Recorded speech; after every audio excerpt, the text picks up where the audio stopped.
Amin. Silakan duduk, Tuhan Yesus memberkati kita. Haleluya. Semua penuh sukacita ya. Selalu ada kemenangan, selalu ada pertolongan. Sebab kekuatan kita hanya ada di dalam Tuhan. Hari ini saudara, kita akan terus mendengarkan kebenaran demi kebenaran yang disingkapkan bagi kita di tempat ini. Dan itu menjadi berkat bukan hanya bagi kita dan bagi banyak orang di luar sana yang mau percaya. Tema kita hari ini adalah memahami kasih Kristus. Ada banyak hal yang tidak kita pahami. Ada banyak hal yang tidak kita bisa mengerti dan prediksikan, sering meleset dari ekspektasi kita. Tetapi satu hal yang Tuhan rindukan bagi saudara adalah supaya kita memahami kasih Kristus. Itu dicatat di dalam Efesus 3 ayat 14 sampai ayat yang ke-21 ya. Kita lihat bagian demi bagian. Itulah sebabnya aku sujud kepada Bapa yang daripadanya semua turunan di dalam sorga dan di atas bumi menerima namanya. Aku berdoa supaya ia menurut kekayaan kemuliaannya menguatkan dan meneguhkan kamu oleh rohnya di dalam batinmu. Inilah doa seorang Rasul Paulus kepada jemaat di Efesus. Ada 3 pokok doa yang disampaikan. Yang pertama adalah supaya jemaat di Efesus itu saudara boleh kuat ya. Nah, doa Paulus ini diawali dengan apa? Dia sujud kepada Bapa di sorga. Sujud kepada Bapa di sorga. Meluruskan bahwa dua saudara itu langsung kepada Bapa. Tidak via pastor, tidak via pendeta. Tidak ada yang lain-lain saudara ya. Jadi Bapa di sorga. Dan Paulus tahu Bapa di sorga itu Bapa yang baik. Bapa yang penuh kasih. Dan ketika dia menyebut Bapa di sorga di dalam doanya. Dia melihat kekayaan kemuliaan Tuhan. Jadi dia tidak melihat kekurangannya, tidak melihat kelemahannya, tidak melihat besarnya pokok doanya, tapi melihat kepada kekayaan dan kemuliaan Tuhan. Kalau dia melihat kekayaan Tuhan, berarti ketika dia berdoa, dia percaya bahwa doanya itu akan dipenuhi oleh Tuhan. Dan itu semua adalah untuk kemuliaan Tuhan. Ya. Jadi apa doa Paulus? Yang pertama adalah supaya jemaat di Efesus itu kuat dan teguh di dalam kasih Kristus. Itu doanya saudara. Bukan soal kemakmuran, kesejahteraan, kekayaan. Ya, bukan menjadi ekor tapi kepala dan lain sebagainya yang menjadi sesuatu yang sering didoakan. Tapi dia bilang supaya jemaat itu kuat dan teguh di dalam kasih Kristus. Kenapa? Karena roh Tuhan telah diam di dalam batin mereka, di dalam hati mereka. Rohnya, kita sudah dengarkan firman tempat ini. Rohnya itu adalah hatinya. Hatinya itu adalah kasihnya. Jadi karena kasih Tuhan telah tinggal di dalam hati jemaat di Efesus. Maka Paulus mengingatkan supaya kamu kuat dan teguh di dalam kasih itu. Kuat dan teguh di dalam kasih. Banyak sekali saudara, kekristenan diajar tidak kuat untuk dan teguh dalam kasih, tapi kuat di dalam apa? Kuat dalam doanya, gitu ya. Kuat doanya, kencangin doanya. Kuat dalam urapan, apalagi kuat di dalam banyak hal, gitu saudara. Kalau kita mengandalkan doa, Elia, seorang nabi yang besar yang dicatat dalam perjanjian lama. Ketika musim kemarau 3,5 tahun ada di Israel, maka dia naik ke Gunung Karmel dan berdoa. Maka hujan turun. Doanya hebat ya. Terus Elia menyembelih 450 nabi palsu, nabi Baal. Urapannya hebat toh. Bisa menyembelih saudara. Tapi Elia nyaris tumbang. Ketika didengar oleh Isabel bahwa nabi-nabi itu telah disembelih, maka Isabel berkata, maka Elia akan seperti salah satu daripada nabi yang disembelih. Dia lari ke padang gurun dan dia berkata, cukuplah sampai di sini. Ambillah nyawaku Tuhan. Kurang kuat apa doanya? Kurang kuat apa urapannya? Kalau dia kuat di dalam kasih Tuhan, dia tidak takut menghadapi Isabel dan tidak akan putus asa seperti itu. Tapi Tuhan memberikan kekuatan, perjalanan masih panjang, dan akhirnya Elia bisa melihat kebesaran kuasa Tuhan ya. Jadi saudara, bukan soal doa, bukan soal urapan, karena orang yang sudah kuat dalam dan teguh dalam kasih Tuhan, pasti hidupnya berkemenangan. Kemudian Efesus 3 ayat 17. Sehingga oleh imanmu Kristus diam di dalam batinmu dan kamu berakar serta berdasar di dalam kasih. Ya. Sehingga oleh imanmu Kristus diam di dalam batinmu. Emangnya jemaat di Efesus baru kali itu ya menerima Kristus. Di dalam Efesus pasal 2 sebelum pasal 3 dalam ayat 8 dan 9 dikatakan, sebab oleh kasih karunia kamu diselamatkan oleh iman, itu bukan hasil usahamu, tetapi pemberian Allah. Itu bukan hasil pekerjaanmu, jangan ada orang memegahkan diri. Jadi jemaat di Efesus itu sudah lahir baru, sudah menerima Yesus Kristus. Dan sekarang Paulus mengingatkan kembali bahwa Kristus telah diam di dalam hatimu. Setelah Kristus diam di dalam hatimu, kamu harus tetap bertumbuh di dalam kasih itu gitu. Jadi jangan stuck, berhenti, hanya sudah menerima Kristus, tapi harus bertumbuh di dalam kasih Kristus. Jadi tidak cukup hanya lahir baru. Lahir baru itu masih langkah awal menjadi anak-anak. Nanti kita akan lihat ya. Menjadi anak-anak Tuhan. Jadi banyak orang Kristen berhenti menjadi anak-anak. Kristen anak-anak. Sudah menjadi anak Tuhan. Sudah selamat. Sudah lahir baru. Kalau soal selamat ya, diam. Diam dalam bahasa Yunani, katokio, itu artinya tinggal secara permanen. Ya. Jadi Kristus telah tinggal secara permanen di dalam jemaat di Efesus. Bagi setiap orang yang sudah lahir baru, Kristus telah tinggal secara permanen. Sekali dia masuk di dalam diri kita, dalam hidup kita, selamanya dia akan ada di sana dan tidak mungkin keluar. Ya. Jadi kalau ada orang bilang hilang keselamatan, keluar masuk, itu adalah penafsiran teologi mereka. Makanya saudara, sekali anak selamanya anak. Tidak ada mantan anak di dunia ini. Mantan istri, mantan suami ada. Tapi mantan anak tidak ada. Itu sebabnya Yesus mengajarkan di dalam doa kepada murid-muridnya, Bapa kami yang di sorga. Supaya kita tahu bahwa kita anaknya. Dan sekali kau anak, selamanya anak. Sekali kau dikasihi, selamanya kau dikasihi. Terus bagaimana? Apakah saya hidup dengan sesuka hati saya? Terserah. Karena apa yang kau tabur akan kau tuai. Tapi bukan Tuhan yang memberikan yang jahat kepadamu.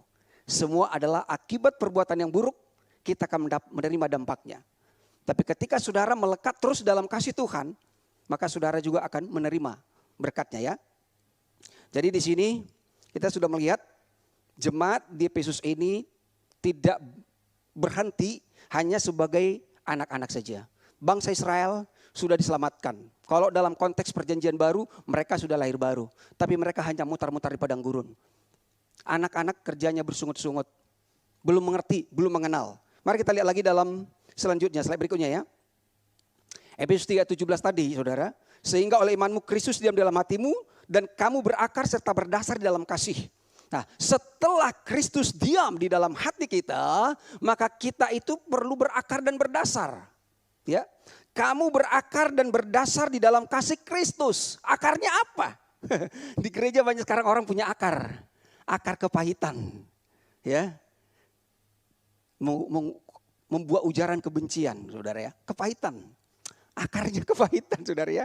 Ini tapi Tuhan bilang keren ini, saudara. Kamu berakar dan berdasar di dalam kasih Kristus. Jadi tidak berhenti. Nah, berdasar dan kalau berakar dan berdasar ini, saudara, ini sudah naik tingkat sebenarnya. Dari anak-anak menjadi orang muda ya. Dari anak-anak menjadi orang muda. Tapi nggak berhenti juga di sana menjadi orang muda. Masih ada lagi pertumbuhan mereka. Berakar dan berdasar. Berakar itu menunjuk kepada pohon. Ya, akar. Pohon itu ada akarnya, saudara ya. Yesus mengatakan dalam Yohanes pasal 15, akulah pokok anggur yang benar. Berarti ada banyak pokok anggur yang salah. Setiap ranting yang tinggal di dalamku akan berbuah banyak. Jadi saudara, Yesus kasih adalah akarnya, pohonnya juga adalah kasih, maka buahnya adalah kasih. Jadi tidak ada beda saudara. Jadi bukan seperti lagu Ibu Sheila, buah semangka berdaun sirih, bukan ya.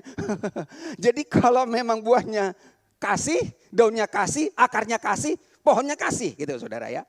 Jadi berakar itu menunjuk kepada pohon. Dan berdasar itu menunjuk kepada bangunan. Nih ya, ada ahli bangunan di sini saudara ya. Bangunan itu ada dasarnya, ada pondasinya. Sehingga bangunan ini bisa berdiri, kita ada di lantai terakhir 46 ini saudara. Dasarnya dulu yang harus kuat. Nah, kalau dasarnya tidak kuat bagaimana saudara ya? Kalau dasarnya tidak kuat, ada perumpamaan. Orang yang mendengarkan kebenaran firman Tuhan tentang kasih Bapa, dia seperti orang bijaksana yang membangun rumah di atas batu. Membangun rumah di atas batu. Tapi orang gak mengerti kebenaran firman Tuhan, dia membangun rumah juga tapi di atas pasir. Jadi perjalanan kehidupan rohani seseorang ini saudara, setiap orang di dunia ini itu membangun rumah. Ada yang di atas pasir, ada yang di atas batu. Di agama manapun saudara. Tapi bedanya sangat jauh saudara. Suatu kali datang banjir melanda bangunan itu. Maka yang terbuat dari pasir, yang dasarnya adalah pasir, roboh. Tumbang saudara, tumbang. Tapi yang dasarnya dari batu, sehebat apapun badainya datang, ombak dan banjirnya, bangunan itu tetap berdiri kokoh saudara. Ya, itu disebut berdasar. Jadi kalau sudah berdasar dalam kasih Kristus dan berakar dalam kasih Kristus, apapun yang terjadi, mau antikris, mau apa semuanya katanya, seperti apa nanti prediksinya. Bangsa ini, bahkan Indonesia ini saudara, kita tahu Tuhan melindungi kita. Ya, kita tahu kita kuat dan teguh di dalam kasih Kristus. Jadi dasarnya adalah kasih. Dasar akarnya adalah kasih. Banyak orang mendasarkan pelayanan kepada doktrin, kepada tafsiran mereka, kepada formula mereka, kepada kebiasaan mereka saudara. Ya dasarnya apa? Sehingga setiap gereja itu mungkin jadi punya ciri khas. Itu menjadi dasar yang mereka jual saudara. Tapi di tempat ini kita selalu mengerti. Dasarnya adalah kasih. Kalau dasarnya kasih, maka bangunannya kasih, isinya kasih. Kalau akarnya kasih, pohonnya dan buahnya juga adalah kasih. Nah, berikutnya saudara. Itu masih dari anak-anak kepada orang muda. Ini cukup jelas doa daripada Paulus ini. Jadi harus bertumbuh dari anak-anak menjadi orang muda dan sekarang menjadi bapak-bapak. Bapak-bapak itulah murid Kristus saudara ya. Kalau dia sudah bapak-bapak, itulah murid Kristus. Dalam 1 Yohanes 2 ayat 12, aku menulis kepada kamu, hai anak-anak, sebab dosamu telah diampuni oleh karena namanya. Aku menulis kepada kamu, hai bapak-bapak, karena kamu telah mengenal Dia yang ada dari mulanya. Aku menulis kepada kamu, hai orang-orang muda, karena kamu telah mengalahkan yang jahat. Ternyata Yohanes dengan Paulus punya pewahyuan yang benar tentang kasih Tuhan itu loh saudara. Yohanes itu boleh kita katakan mewakili murid Kristus yang paling mengerti kasih Tuhan. Paulus itu mewakili rasul-rasul setelah murid-murid itu saudara ya. Dan sekarang kita lah semuanya. Dikatakan apa saudara ya? Anak-anak itu ya dosanya telah diampuni. Udah lahir baru gitu ya. Kristus dia melhatinya. Dosanya sudah diampuni. Udah selamat. Udah menjadi anak. Yaudah. Tidak ada lagi masalah. Tapi belum masuk ke tanah perjanjian. Belum masuk di dalam berkat kerajaan sorga ya. Anak-anak. Terus orang-orang muda tuh telah mengalahkan yang jahat. Berarti kuat ya. Orang muda itu kuat. Muda mulai berdasar, berakar dan berdasar dalam kasih Kristus. Jadi dasarnya bukan di dalam agamawi. Saya ulangi tadi, bukan soal doanya yang kuat, bukan soal kuasanya yang kuat, bukan soal doktrinya yang kuat, bukan soal pendiriannya yang kuat, saudara ya. Bukan soal komitmennya yang kuat. Tetapi benar-benar kuat berdasar dalam kasih Kristus. Nah, kita lihat lagi. Bapak-bapak. Bapak-bapak itu yang disebut murid Kristus ya. Bapak-bapak murid Kristus telah mengenal Dia yang ada dari mulanya. Dari mulanya sampai akhirnya. Ya, saudara ya. Dari mulanya seorang bapak punya jam terbang yang sudah mengenal Tuhan. Dari mulanya. Perjalanan selanjutnya sampai akhirnya. Sementara anak-anak cuma tahu dosaku udah diampuni, aku udah selamat. Ya udah, pokoknya aku punya hak untuk menerima berkat Tuhan seperti anak bungsu. Lalu mengambil haknya dan pergi berpoya-poya. Saudara ya. Tapi di sini menjadi bapak-bapak karena telah mengenal Dia yang ada dari mulanya. Artinya apa itu, saudara? Mengenal Dia yang ada dari mulanya, inilah pokok doa Paulus yang berikutnya. Memahami dan mengenal kasih Kristus. Efesus 3:18. Aku berdoa supaya kamu bersama-sama dengan segala orang kudus dapat memahami betapa lebarnya dan panjangnya dan tingginya dan dalamnya kasih Kristus. Dan dapat mengenal kasih itu sekalipun melampaui segala pengetahuan. Aku berdoa supaya kamu dipenuhi di dalam seluruh kepenuhan Allah. Jadi doa Paulus apa? Supaya kamu dapat memahami dan mengenal kasih Kristus. Pertama, kuat dan berdasar. Kuat dan teguh di dalam kasih Kristus. Kuat dan teguh di dalam kasih Kristus. Sekarang memahami dan mengenal kasih Kristus. Itulah bapak-bapak rohani. Mengenal, memahami dan mengenal kasih Kristus. Orang yang memahami dan mengenal kasih Kristus, itulah orang yang kuat dan teguh di dalam kasih Kristus. Jadi sebenarnya doa pertama dengan doa kedua itu bukan topik doa yang berbeda. Itu hanya saling melengkapi, saudara ya. Doa Paulus itu apa? Supaya jemaat di Efesus memahami dan mengenal kasih Kristus. Itu dia. Jangan berhenti kamu sudah lahir baru. Kamu sudah menjadi anak-anak Tuhan, kamu sudah kuat. Oke, kau udah merasa kuat. Kau udah berdasar, kau udah berakar di dalam kasih. Tapi kamu harus menjadi murid. Karena muridlah yang kuat dan teguh dalam kasih Kristus. Karena muridlah yang memahami dan mengenal kasih Kristus. Seperti apa itu, saudara, kasih Kristus yang mereka kenal? Dapat memahami kasih Kristus yang multidimensi. Ya, kasih Kristus yang multidimensi, di mana Paulus mengawali dengan betapa, seperti tadi, betapa besarnya, gitu. Betapa lebarnya, betapa panjangnya, betapa tingginya, betapa dalamnya kasih Kristus.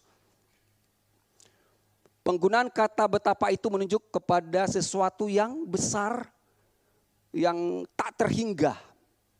Ya, yang tanpa batas, saudara. Betapa lebarnya kasih Kristus, betapa tingginya kasih Kristus, saudara. Ya, tak berkesudahan, seperti kata ratapan, tak berkesudahan kasih setia Tuhan, tak habis-habisnya rahmatnya, selalu baru tiap pagi besar kesetiaanmu, ya.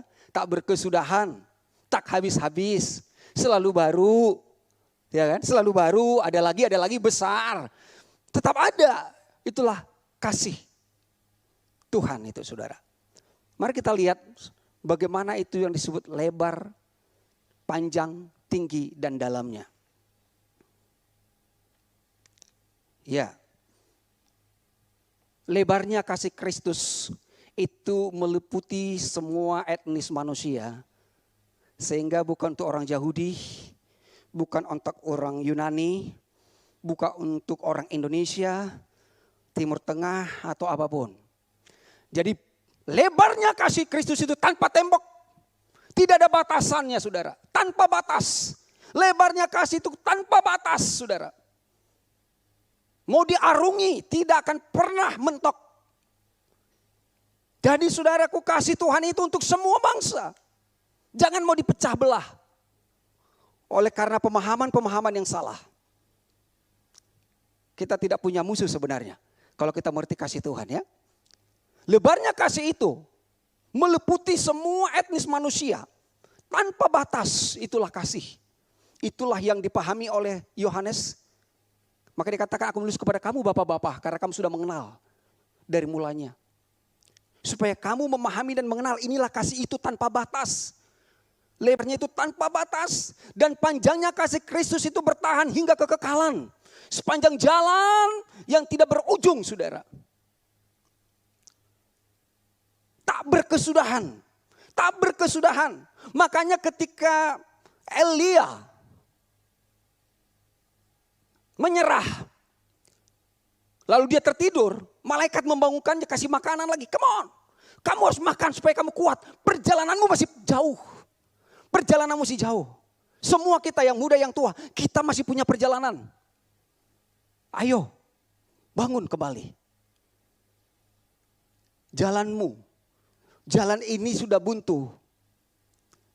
Tapi jalan kasih Tuhan tidak pernah buntu.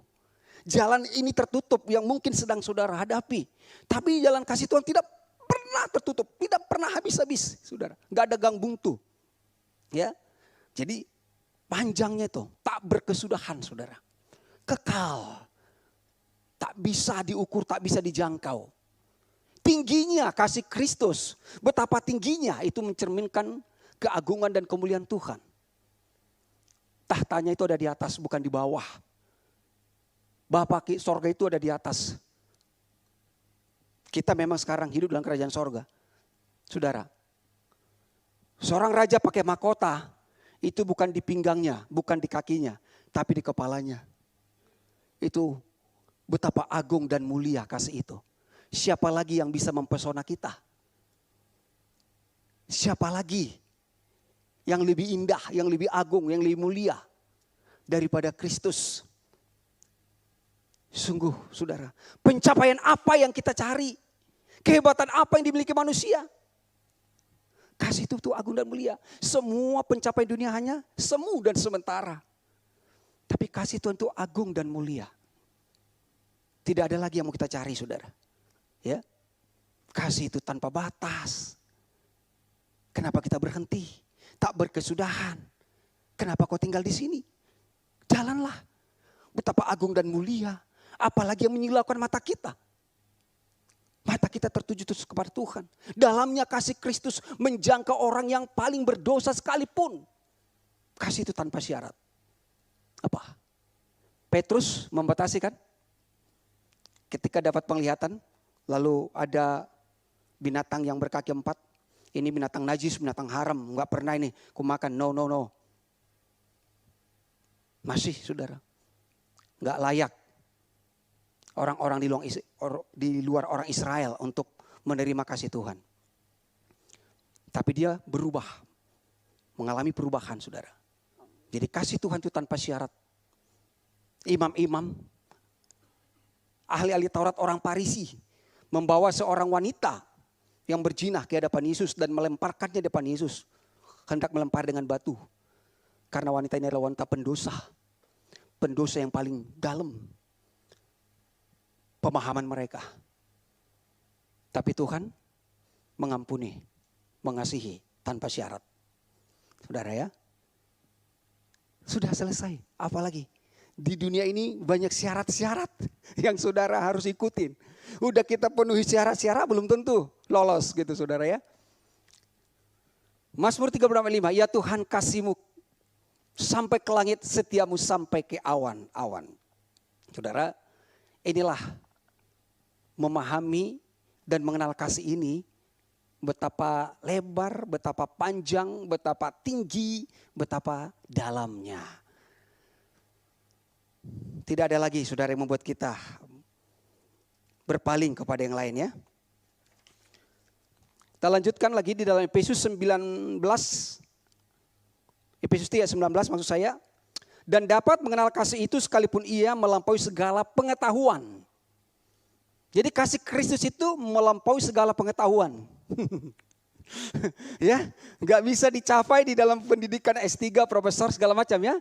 Walaupun doktor teologi seperti Nikodemus. Kasih Kristus itu melampaui segala pengetahuan. Justru pengetahuan manusia membuat mereka bodoh, tidak mengerti akan kasih Kristus. Tapi bukan berarti bertentangan dengan akal saudara. Kalau bertentangan dengan akalmu, engkau tidak bisa terima.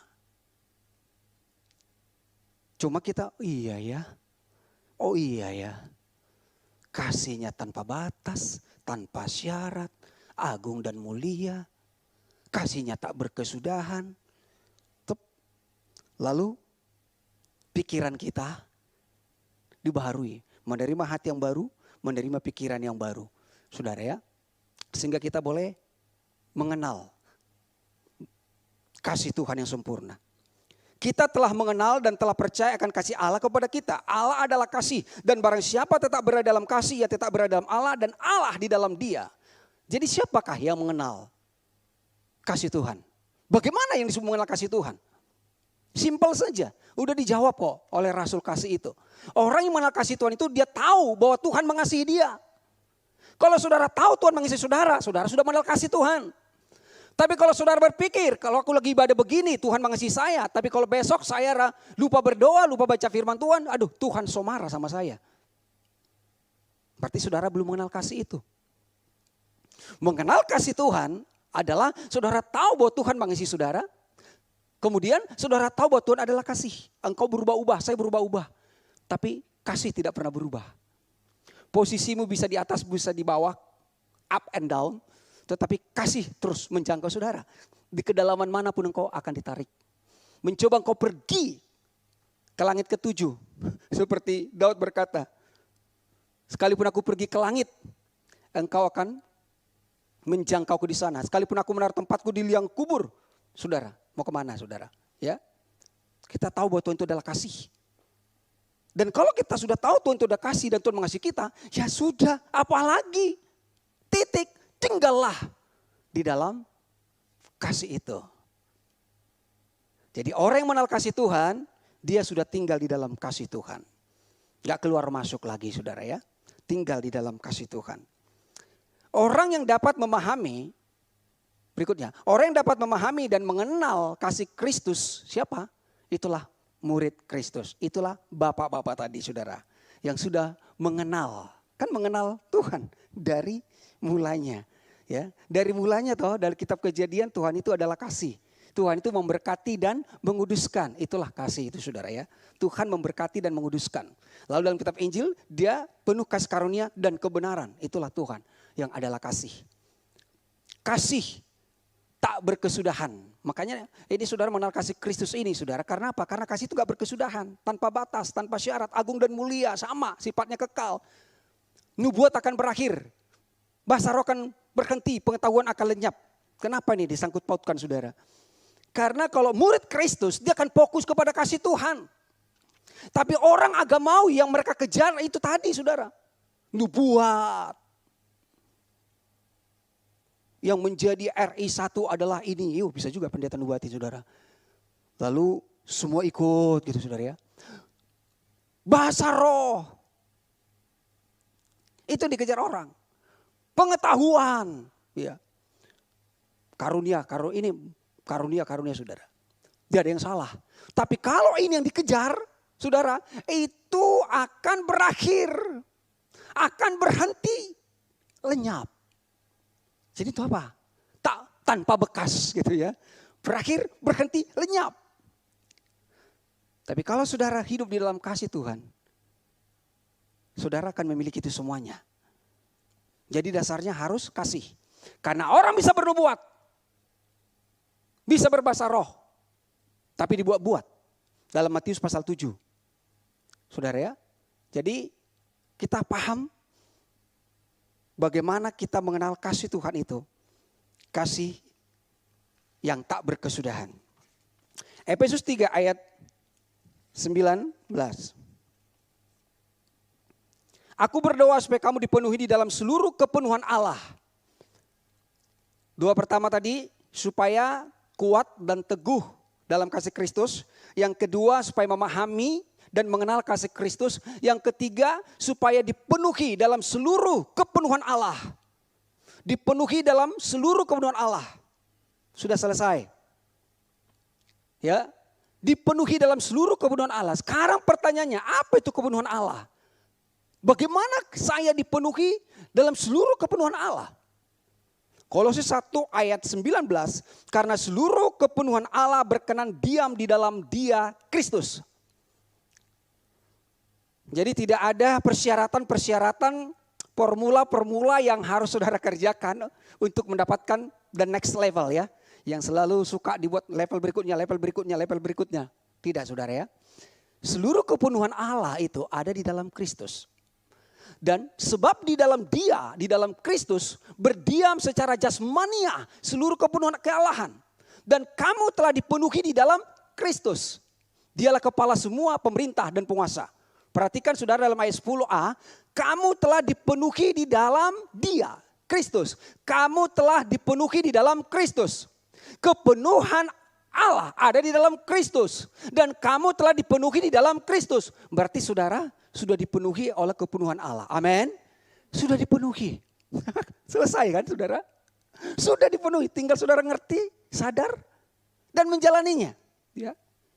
Jadi ketika saudara sudah mengerti kasih Tuhan, memahami kasih Tuhan, menerima kasih Kristus, maka saudara sudah dipenuhi di dalam kasih Kristus. Seluruh kepenuhan Allah ada di dalam Kristus saudara. Bukan di dalam gereja, bukan di dalam pendeta, bukan di dalam doa. Bukan di dalam hal-hal yang lain, ada dalam Kristus. Dan dikatakan kita telah dipenuhi dalam Kristus berarti saudara menjadi sempurna. Di dalam Kristus. Karena dikatakan penuh, kalau sudah penuh itu sempurna. Tidak kurang, tidak lebih. Penuh, pas, sempurna, perfect sudah. Jadi ketika kita dipenuhi kepenuhan Allah, kita dipenuhi di dalam Kristus, kita percayakan kasih Kristus dalam hidup kita, maka kita menjadi sempurna di dalam kasih itu sendiri.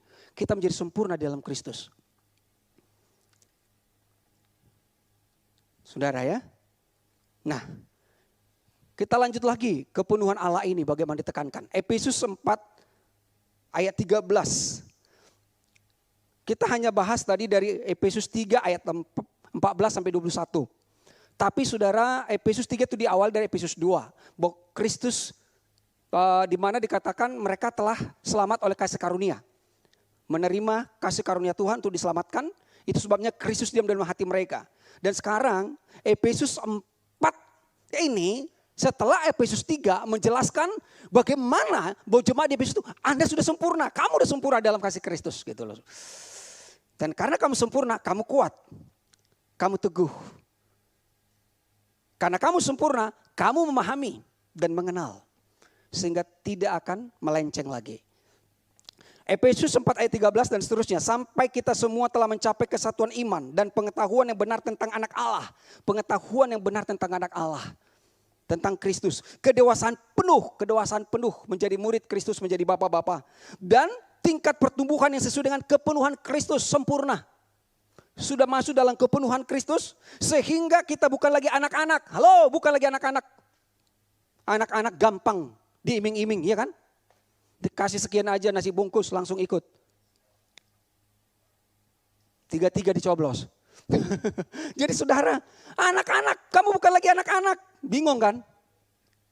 Yang mana ini ya? Ya terserahlah.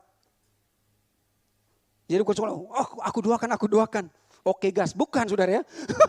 Enggak, saya enggak kampanye. Saudara terkasih, ini hanya berikan contoh saja. Supaya kita tidak seperti anak-anak lagi yang diombang-ambingkan. Sebentar ini, sebentar begini. Katanya Tuhan mengasihi. Kalau Tuhan mengasihi kenapa hidupku begini? Kalau Tuhan mengasihi kenapa jodohku belum datang-datang juga? Kalau Tuhan mengasihi kenapa usahaku begini? Saudara ya, masih terombang-ambing. Belum kuat. Belum teguh gitu ya.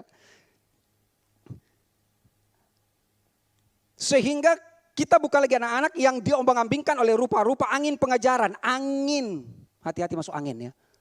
Angin pengajaran. angin, dia bertiup gitu kan. Mulai dia sepoi-sepoi. Lama-lama dia menjadi puting beliung, menghancurkan saudara. Oleh permainan palsu manusia, semua palsu ya. Palsu. Dalam kelicikan mereka yang menyesatkan, licik. Ular itu licik juga ya.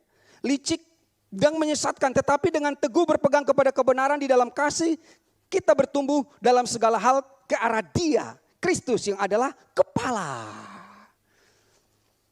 Jadi kepenuhan itu saudara, kita bertumbuh di dalam kasih. Bertumbuh di dalam kasih itu artinya saudara kuat dan teguh, memahami dan mengenal. Saudara dipenuhi oleh kepenuhan Allah, sudah menjadi sempurna, murid Kristus. Selesai saudara. Jadi kedewasaan penuh itu, itulah yang disebut dengan murid Kristus saudara. Kita menjadi sempurna di dalam Kristus. Ya, kita menjadi sempurna di dalam kasih. Kasih itu sempurna. Saudara menjadi sempurna dalam kasih. Di dalam kasih itu kita bertumbuh. Jadi bertumbuh dalam kasih ya. Bukan dalam hal-hal yang lain. Oh aku tadinya bisa berdoa 15 menit sekarang udah setengah jam. Terus sudah 2 jam. Doa puasa cuman 2 hari. Sekarang sudah bisa 40 hari. Tinggal tulang belulang gitu ya. Biasanya turun menara doa. Sekarang sudah naik metro mini. Saudara, di dalam kasih kita bertumbuh. Dalam segala hal ke arah Kristus yang adalah kepala. Segala hal. Berarti segala hal itu berbicara dengan kasih. Tidak ada campuran yang lain. Mungkin orang mengejar kuasa. Mungkin orang mengejar urapan. Mungkin orang mengejar berkat. Tapi di dalam kasih saudara menemukan semuanya itu saudara. Semuanya itu saudara temukan di dalam kasih. Makanya sudah sempurna. Kalau sempurna tidak ada lagi yang kurang. Tidak ada lagi yang kita cari saudara ya. Oke, sudah mau selesai. Efesus 2 ayat Efesus 3 ayat 20. Bagi Dialah yang dapat melakukan jauh lebih banyak daripada yang kita doakan atau pikirkan. Seperti yang ternyata dari kuasa yang bekerja di dalam kita. Ya. Jadi Tuhanlah yang melakukan jauh lebih banyak dari apa yang kita doakan atau pikirkan. Itu sebabnya jangan mengandalkan doa kita. Karena doa kita terbatas. Bisa salah. Pikiran kita juga bisa gak konsen, gak fokus. Ya, terbatas semuanya. Makanya jangan andalkan doa dan pikiran kita. Dan Paulus kepada jemaat di Efesus bukan menekankan supaya mereka banyak berdoa, supaya kuat berdoa. Bukan saudara. Bukan. Dia bukan sekedar mengajari mereka berdoa. Tapi Paulus membawa mereka untuk mengerti bahwa di dalam kasih Kristus mereka kuat dan teguh. Dan mereka perlu memahami mengenal kasih itu saudara. Jadi bagaimana? Andalkanlah kasih Kristus yang telah tinggal di dalam kita. Ya, andalkan kasih Kristus. Kasih Kristus tinggal dalam saudara. Saudara tahu Tuhan yang bekerja di dalam kita. Tuhan yang bekerja, bukan aku. Bukan usahaku, bukan doaku. Tuhan yang bekerja di dalamku. Karena Tuhan bekerja, maka saudara bekerja. Tuhan bekerja, kita bekerja. Bekerja oleh Tuhan yang di dalam kita. Yang mahasiswa, ya kuliah. Pelajar, ya belajar. Yang pekerja, ya bekerja. Ibu rumah tangga melakukan semuanya. Tuhan yang bekerja di dalamku. Sehingga kita tidak harus menyerah. Lagi seperti Elia. Karena dia pikir doanya lah yang membuat hujan turun di Israel. Dia pikir kekuatan urapannya lah yang bisa membuat dia menyembelih nabi-nabi palsu. Tapi kalau dia tahu Tuhan yang bekerja, dia tidak akan berhenti. Karena jalan kita masih terus, saudara ya. Jadi Tuhan yang bekerja. Efesus 3 ayat 21. Bagi dialah kemuliaan di dalam jemaat dan di dalam Kristus Yesus turun-temurun sampai selama-lamanya. Amin. Ya. Bagi dialah kemuliaan. Paulus mengawali doanya di dalam ayat 14 saudara. Dengan melihat kebaikan Bapa di sorga. Ya, melihat kebesaran kasih Tuhan. Melihat kekayaan kemuliaan Tuhan. Inilah saudara berdoa. Inilah saudara memuji Tuhan. Inilah saudara ketika saudara bersekutu dengan Tuhan, kita melihat bahwa Bapak itu Bapak yang baik. Melihat kebesaran kasih-Nya, kesempurnaan kasih-Nya. Kita melihat kekayaan kemuliaan-Nya. Dia akan memberikan segala sesuatunya. Itulah Paulus. Paulus juga mengakhiri doanya dengan memuliakan Tuhan. Ya. Jadi dia tidak meminta hal-hal yang lain, saudara ya. Karena dia tahu Tuhanlah yang bekerja dengan kasih dan kuasa-Nya. Tuhan yang bekerja dengan kasih dan kuasa-Nya.